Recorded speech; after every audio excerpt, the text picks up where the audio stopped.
আমি রাসূলুল্লাহ সাল্লাল্লাহু আমার উপরেতে দরুদ শরীফ পড়তে থাকি, तमाम পৃথিবীর দরুদের তোফা করব।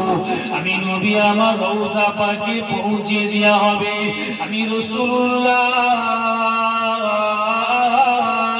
মদিনা শরীফের জমিন থেকে तमाम পৃথিবীর উম্মতিদের দরুদ গুলোকে নিজে কানে শুনতে পাবো। এ নওজোয়ান তরুণীরা ও যুবকেরা মুরব্বিয়ান বোনেরা, কেন না পৃথিবীর জমিনে দুনিয়া জমিনেতে সৃষ্টি কুলের ভেতরেতে সৃষ্টি জগতের ভেতরেতে আল্লাহ পাক রব্বুল আলামিন যদি কাউকে সবার চেয়ে বেশি ভালোবেসে থাকে, সবার চেয়ে বেশি প্রেম করে থাকে, সবার চেয়ে বেশি মহব্বত করে থাকে, ও যুবকেরা, ওটা আদম নবী আলাইহিস আজমাইন থেকে ঈসা নবী আলাইহিস আজমাইন পর্যন্ত অন্য কোন নবী নাই। আল্লাহ পাক রব্বুল আলামিন কেবল মাত্র আখিরি জামানার নবী হাবিবুল্লাহ সাল্লাল্লাহু আলাইহি ওয়াসাল্লামকে আমার আল্লাহ সবার চেয়ে বেশি ভালোবেসেছে। আরো জোরে জোরে বলুন না সুবহানাল্লাহ। ও যুবকেরা, হাদিস শরীফের মধ্যে পাওয়া গেছে, হাদিস শরীফের মধ্যে লেখা আছে, মদিনার মসজিদে নববী শরীফের ভেতরে থেকে আল্লাহ নবী সাহাবী দেখালেনি, আল্লাহ নবী জান্নাতের ওয়াজ করতে লাগলেন। আল্লাহ নবী ওয়াজ করতে করতে বলেছিল, ও মদিনার সাহাবীরা, তোমরা কি জানো আমি রাসূলুল্লাহ সাল্লাল্লাহু আলাইহি ওয়াসাল্লামকে আল্লাহ পাক সবার চেয়ে বেশি প্রেম করেন, সবার চেয়ে বেশি ভালোবাসেন। আল্লাহ তামাম পৃথিবীটা ধ্বংস করে দেবে, দুনিয়া বলে কিচ্ছু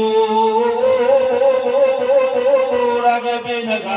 আল্লাহ পাক যখন তামাম দুনিয়াটাকে নষ্ট করে দেবেন, পৃথিবী বলে আল্লাহ কিচ্ছু রাখবে না।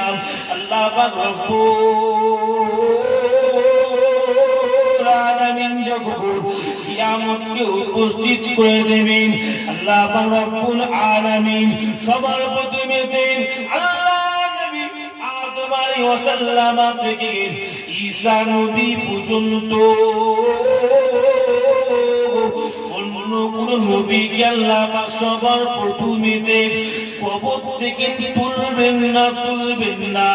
আল্লাহ পাক সবার প্রথমেতে আমি রাসূলুল্লাহ সাল্লাল্লাহু আলাইহি ওয়াসাল্লাম আমার কবরখানাকে আল্লাহ পাক ফাটিয়ে দেবে।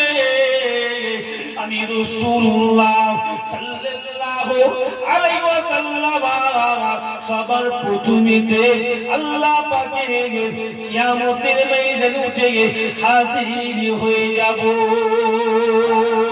ও যুবকেরা, আল্লাহ নবী দুরজানের বাদশা হাবিবুল্লাহ সাল্লাল্লাহু আলাইহি ওয়াসাল্লাম নিজে মুখে বলে দিয়েছেন, আল্লাহ পাক রব্বুল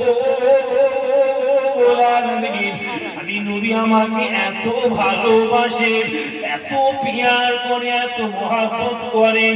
আমি রাসূলুল্লাহ সাল্লাল্লাহু আলাইহি ওয়াসাল্লাম আল্লাহ পাকের কিয়ামতের ময়দানে উঠে দাঁড়িয়ে দেখতে পাবো, আল্লাহ পাকের সৃষ্টির ভেতরে কেউ নাই আমি মুহাম্মদ মুস্তাফা দাঁড়িয়ে আছি, আর আমার সামনে আমার আল্লাহ হাজির হয়ে গেছে। আরো জোরে হবে না সুবহানাল্লাহ।